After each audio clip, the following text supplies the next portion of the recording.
Hi, welcome to Hidden Gem.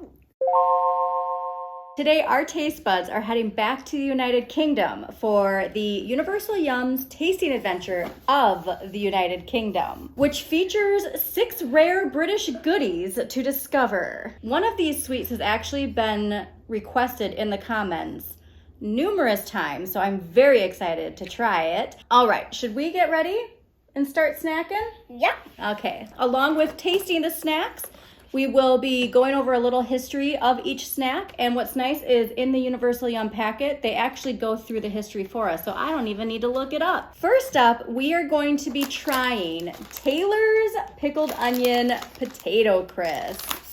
What was the onion flavor that we've tried before? Oh, cheddar and onion, right? That's what's really famous is cheddar and onion. Pickled onion, though, I think might taste like the pickled chips that we have. We will find out. Potato chips or crisps, as they've been called in the UK, were invented by accident. Oh, remember, we found out that this actually isn't true. So we actually are going to be doing a history of potato chips because all the history that we have been looking up for potato chips is actually an urban legend. In England, pickled onions are often enjoyed alongside classic dishes like fish and chips or aged cheeses. These extra crunchy crisps have a perfectly puckery pickle aroma, and Taylor suggests enjoying them alongside your favorite sandwich. Well, today we're just gonna try them by themselves and see what we think. And Mom, try saying that word 10 times fast. I think I did pretty good reading it for the first time. I can't spell it. Oh yeah, Ruby's very stuffed up. The temperature went from the 20s unto what was it, 60 something 2 days ago? Yes. So yeah, Ruby's allergies are quite pronounced right now. Okay, these are really thick. Ready? It's perfect for potato chips, but with pickles. They're really thick, aren't they? Kind of like pickly chips. Like They're vinegar. just potato chips, but with pickles in it. Pickled onion. What are you giving Taylor's Pickled Onion Potato Crisps? I'm giving it 4 stars. It's like very strong, very like pickly, and it's like just way too strong. The vinegar taste is strong. I'm actually going to give it a 4 out of 5 because of the thickness of the potato chip. I actually like a little bit more of a light, crispy potato chip. Still good though, obviously, because we're still eating them. Okay, moving on. Next, we are trying the Dean's Melt in Your Mouth family recipe all butter shortbread petticoat tails. Oh, petticoat tails. I hope that they actually explain what a petticoat is in here. Shortbread is a light, buttery cookie traditionally made with just butter, flour, and sugar. These cookies were made in Scotland as early as the 12th century. Shortbread has historically come in a variety of shapes and sizes, including triangular wedges that are known as petticoat tails. The recipe for these shortbreads was created in 1975 by Helen Dean, who was selling cookies to raise money for her husband's band. As the band toured, Helen's shortbread became famous across Scotland. Dean's now offers shortbread in a variety of shapes, rounds, fingers, and, of course, petticoat tails. In 1 year, Dean's uses enough butter in its shortbread cookies to spread on 40 million slices of toast. That is a lot of butter and a lot of toast. So petticoats, honey, are something that people used to wear. Like, you know the big, like dresses? Oh, yeah. Women used to wear. A petticoat would go underneath it. These look... Okay, those don't even look like petticoats. It looks like a piece of pie, doesn't it? Oh, it is thick. That is thick. All right, are you ready? Wait, you have 2. I have 1. No fair. I have one. No, you have 2. Oh, well, we're going to share all of it. Okay, ready? 1, 2, 3. Oh. Mmm. You can definitely taste the butter. This would be good dipped in tea. It feels like butter. It's because it's only flour, sugar, and butter. Oh. I say put like put a little jam on it. Shortbread's one of those things too where because the ingredients are so simple, It always tastes good. Oh my god, this is the winner. Ruby's a big fan of Dean's shortbread. Baked by hand, which is pretty awesome. And what a wonderful story, too, that it started out as her raising funds for her husband's band. Mm-hmm. And then it became a business. Now, what are you giving Dean's baked by hand, melt in your mouth, shortbread petticoat tails? Isn't it obvious? 5 out of 5. I agree. This is a really, really good shortbread. Okay, next up, we are trying Walker's Nonsuch Yummy Banana Toffee, banana flavored toffee bar. I love toffee. I like toffee too.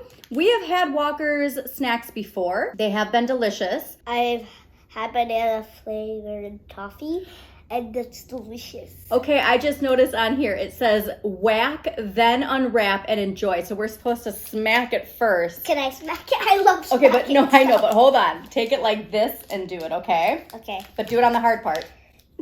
Okay, there we go. Give me a little bit more. Like a... Does that... Oh! Like I that. heard a crack. I know, exactly. All right, before we try it though, let's just read what Universal Yums has to say about this snack. When bananas arrived in London in 1633, most people weren't sure what to make of them, but they would soon become one of Britain's most popular fruits. Over time, bananas have featured in several British desserts, including the beloved classic Banoffee pie. Ooh, we'll have to try making that, which combines banana slices, gooey toffee sauce, and whipped cream inside a snappy cookie crust. We could do that with shortbread as the cookie crust. I'm excited. These yummy banana toffees also feature the flavors of bananas and toffee, but in the form of a firm, chewy candy. Because of their sticky texture, it can be difficult to pull these squares of toffee apart from one another. Walker's recommends a strategy: whack, then unwrap, and enjoy. This will help break apart the pieces for easier eating. Try a square along with your afternoon tea or coffee for the perfect sweet treat. Okay, we better eat this. So we did exactly what we were supposed to do by Whack breaking it. it apart. Oh! Here, you take this piece. Okay, they were right about easier pieces. So it looks like there's squares. Okay, ready? Oh, that's really hard. Probably because it's been in a box for a few days. Ah! I feel like it's going to break my tooth. It's so hard. It softens up once you chew it, at least. Personally, I don't enjoy toffee as much because it takes so long to enjoy and chew. I will say, normally I don't like banana flavored stuff. I feel like artificial banana flavor is yucky. This makes me want to try that dessert. Oh. The pie. I think we need to, if anybody has a recipe for the Banoffee pie, please drop it in the comments, because that is something I'm excited to try and make. Okay, what are you giving Walker's Nonsuch Yummy Banana Toffee Banana Flavored Toffee Bar? Gotta say that 10 times fast. No. 4 out of 5. 4 out of 5? I'm gonna go with a 3 out of 5, but it's still really enjoyable. Next up, we are trying Bristow's Rhubarb and Custard Bonbons. Bonbons! These are soft rhubarb and custard flavored candy. It says they're going to be chewy, tangy, and creamy. Strawberry rhubarb is my favorite flavor of pie, so I have high expectations for this snack. Before we try, though, let's just get a little bit of information from their little booklet. Bonbons. Bonbons originated in France during the 1600s and eventually made their way to Britain, where they were first enjoyed by the wealthy and elite before industrialization made the candy more available to the masses. We learned about the history of bonbons in the French video. Do you remember that? These bonbons take inspiration from a classic British dessert, rhubarb and custard, a dish featuring soft cooked rhubarb and smooth, creamy vanilla custard. Well, we have another dessert that we're adding to our list of things to bake. Rhubarb is native to Asia and came to England via the Silk Road during the 14th century. It's technically a vegetable, but is more commonly used in desserts. The tartness of rhubarb pairs especially well with sweet, creamy treats like ice cream and custard, as you'll see with this delightful candy combo. When I was growing up, we actually grew rhubarb in the backyard. So we had rhubarb all the time. We would just chop it up, put some sugar on it and eat it that way too. Okay, ready?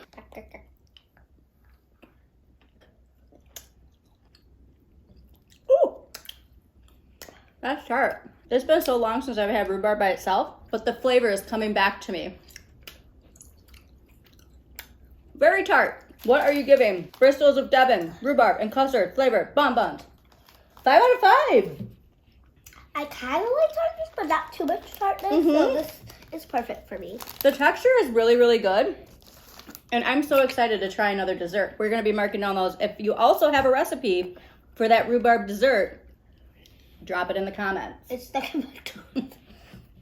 Yeah, a lot of chewy things. We have one more chewy thing. That is on the crunch. And that is something I'm super excited to try. Next up is the treat that has been suggested in the comments so many times I can't even count, and that is wine gum. Fruity, chewy, non-alcoholic, so there is neither wine nor gum, I feel like, in these. So let's just learn a little history about this, because I am curious. It's been suggested so many times and has such a unique name. In 1909, Charles Gordon Maynard invented wine gums. He had hoped to create a candy with a more refined flavor, one that people might savor like traditional wine.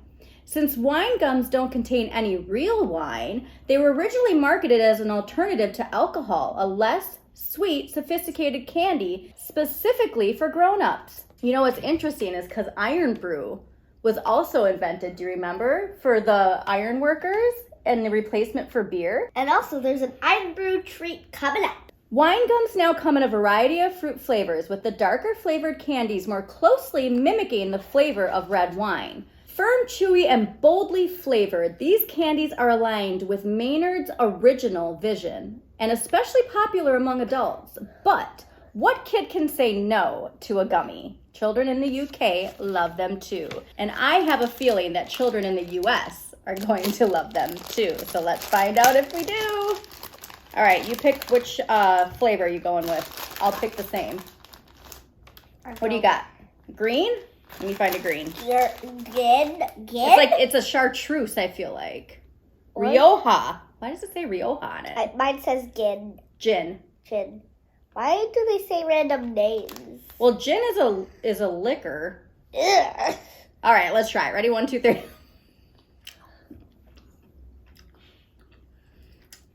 That is an interesting gummy texture. Oh, I like that. Tastes like wine. Lime? Wine. You don't know what wine tastes like. Here, let's try the orange one. What does the orange say? Hock? No. Yeah, hock. What? Oh, port? Port? Oh, no, it's supposed to say port. Well, port is a wine. Oh, I have no idea what hock is, though. Maybe it's another wine. Maybe. Okay, ready? 1, 2, 3. I mean, that's clearly orange flavored. I think they're just having fun with the fact that they're using types of alcohol on the packaging, and then it just tastes like regular fruit. This one says hock too. So does this one. How do they say hock? I don't know. The chewiness is something like no other gummy I've had, but oh, actually, I would compare it to a gumdrop. What are you giving All-Rounders Wine Gums Assorted Fruit Flavored Soft, sorta soft candy? 5 out of 5 without the question. 5 Why out of 5? does it have a bunch of weird names? Again, because they were marketing it to adults as an alternative to alcohol. Those are alcohol names? Last but not least, we have the Millions Iron Brew flavored Tiny Chew candies. I was so excited when I saw this that was listed on the box because we tried Iron Brew before for a UK video. Tasted weird. It says they're iconic, teeny, and tangy. So Millions are tiny, chewy sweets that come in a variety of flavors, including strawberry, apple, and bubblegum. The candy was first launched in 1990 and became so popular that it inspired a plethora of branded merchandise, including mugs, key rings, and scented candles. These particular Millions are flavored to taste like Iron Brew, a popular soft drink in Scotland. The Golden Casket Group, that's an interesting name, launched these Iron Brew candy. Wait, what was the name? The Golden Casket Group. That makes me think of like burying somebody. Oh my god. They launched these Iron Brew flavored candies in 2019 as a way for the company to celebrate its Scottish heritage. The candy even has its own character, Ron Brew. So that guy's name is Ron Brew. Looks like animal, but yellow. It does. A small red head with a wild personality, like Animal. Actually, it looks like a man who hasn't shaved in years. That too. The flavor is considered to be quintessentially Scottish, famous for its unique zingy taste. So let's see how zingy it is. It looks like that he's a human, but he hasn't shaved in like years. All right, put out that hand. Oh my god. I feel like we need a Some of decent... them look like butts. They kind of do. Oh my they're gosh. like bees. There's no way we're going to get one of these on. I don't think there's any way we can get a close up of like that, but butts. like it does actually look like little butts. All right, ready? Yeah, me another one. You like these? I love them. These are fun. I like them too. It looks like somebody already been this. I hope not. Okay, what are you giving the Millions Iron Brew flavored Tiny Chew candies? 5 out of 5. That was so good. I'm gonna go 5 out of 5 too. Super fun. The texture was awesome. The flavor, super fun. A nice orange flavor. Now that we have tried all of these tasty treats from the United Kingdom, it is time for us to hop aboard the United Kingdom trivia train. Choo-choo. In 2022, UK politician Liz Truss made history by eating the most lettuce ever, B, finding the Loch Ness Monster, C, serving the shortest term ever as a prime minister, or D, challenging U.S. President Joe Biden to a friendly thumb war. I'm saying C because that's kind of more sophisticated, so I'm just doing C. You're just doing C? Well, you are correct. And I actually knew that because of the lettuce in the first one, and I'll get to it in a second. So, after her predecessor, Prime Minister Boris Johnson, stepped down, Truss was selected as his replacement. She took office on September 6, 2022, and announced her resignation on October 20th. She was the prime minister for only 50 days, but witnessed two of the biggest moments in the past 70 years of British history. Queen Elizabeth II died on September 8th, and King Charles ascended to the throne the same day. Winston Churchill was the last prime minister to welcome a new monarch in 1952. Now, the reason I know the lettuce, so they took a head of lettuce and they asked if the head of lettuce would last longer than her as prime minister. Number 2, I'm probably going to mispronounce this, but I'm going to try my best. Northumberland, England, is home to A, the world's deadliest garden, A. B, the world's first fish and chips recipe, B. C, the world's oldest cemetery, or D, the world's biggest oyster. I'm saying A.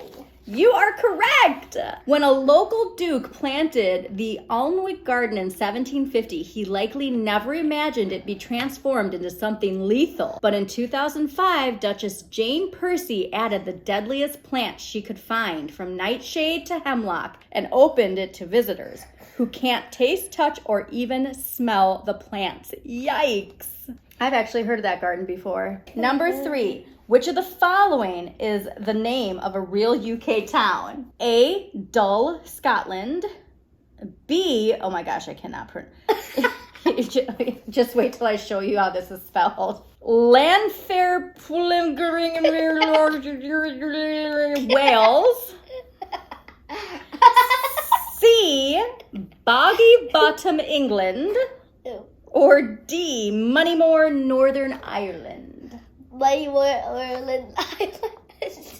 I knew this was going to be it. All of the above. I just knew it because there are places in the UK where the names just do not sound real. Oh, I didn't know. But look at how this is spelled, the place in Wales. I'm going to have to look up how to pronounce this. Which of these words was invented by Shakespeare? A, dude. B, wicked. C, okay, I know it's not this, but I have no idea how. Chuggy? I know that that's a saying from your generation or the generation above you, chuggy. So I don't think it's that, but who knows? D, swagger. D. You think D? Because that's more, Shakespearean? Yeah. You were right! D, swagger! Way to go! Shakespeare's 1595 play, A Midsummer Night's Dream, was the first time the word swagger, meaning to strut with a defiant air, was used 400 years later, and the term was repopularized by Jay-Z, this time as a noun, meaning bold self-assurance and style. So does this mean that Shakespeare had swagger? How much tea is consumed daily in the UK? A, 30 million cups. B, 1 billion cups. C, 100 million cups. Or D, 5 million cups. 5 million cups. They have tea Yeah. in the morning. Yeah. They have it in the afternoon. Heck, they might have it at nighttime too. I don't even know. I don't know how many million people are in the UK, but it's probably a lot. Okay, I'm doing 100 billion. 100 million. 100 million? I'm doing 100 billion. You're doing 100 million? See, I'm going to go with a 30 million. Let's see who's right. You are! Good job! Across the UK, there are over 100 million cups of tea consumed each day, which is almost 37 billion cups per year. The UK also drinks about 70 million cups of coffee per day, but coffee hasn't nearly the same impact on British culture, which is definitely true. All right, last but not least, King Henry VIII loved food so much that he extended the royal kitchen at Hampton Court Palace to 55 rooms. Which of these is a real dish served at royal banquets? Gross. Okay, A, grilled beaver tail. B, whale meat. Ew. C, whole roasted peacock. Poor thing. Or D, roasted swan. Oh my god. I don't want it to be any of these. I'm going with grilled beaver tail for some reason. What are you going with? Neither. That's sad. I know it's sad, but you gotta choose one. I can't. Okay, well, I'm going with A. Is it A? Oh, all the above and more. A whole roasted peacock. Oh my god. Meals included up to 14 courses, and they were prepared by 200 kitchen staff. This is maybe the least newsworthy thing about Henry VIII. He also had 6 wives, and his desperation to annul his first marriage because she failed to produce a male heir led to a major religious reform in England and a feud with the Pope. But oh boy, he could throw a party, they say. Wow. They also have this fun thing in the back where you can find your pub name. And mine actually I thought was really cool. It's Custard Crown. Wouldn't that be the cool name for a bakery? Custard Crown?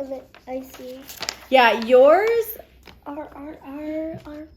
yours is really funny. Go. Goat Cat.